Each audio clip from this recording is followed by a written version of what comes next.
Hapon po, Mayor, at kasama natin ang mga supporters ni Tatay Digong sa hapong ito.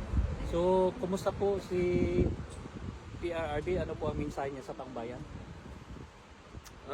Sabi niya na sinabihan ko man kasi na marami naghahintay sa kanya everyday dito.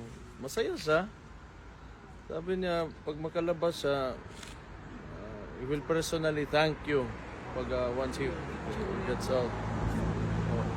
Thank you for your enduring trust and confidence in him. That was his specific words. So, he's happy.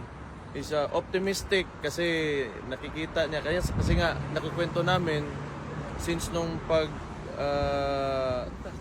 illegal arrest niya until now, marami sa inyo talaga, lalo na rin mga OFW, na kung kahit nasa iba-ibang lugar all over Europe and some New Zealand, no? All over the world. Yeah.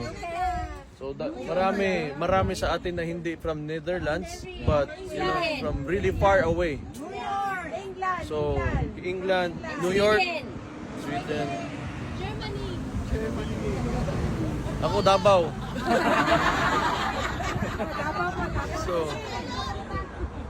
So aware siya na ganon yung sitwasyon. So I think he's happy. Though you know kasi nasa loob siya eh. You know that takes away a lot of strength from you. But knowing that you are here, I think may bibit-bitin siya sa tulog niya na alam niya may nagmamahal sa kanya at lagi nagsusuporta. So malaking bagay kahit sa amin din. Kami pamilya kami, yung tatay namin diyan, yung husband niya. Kita nyo, kikilig, di ba?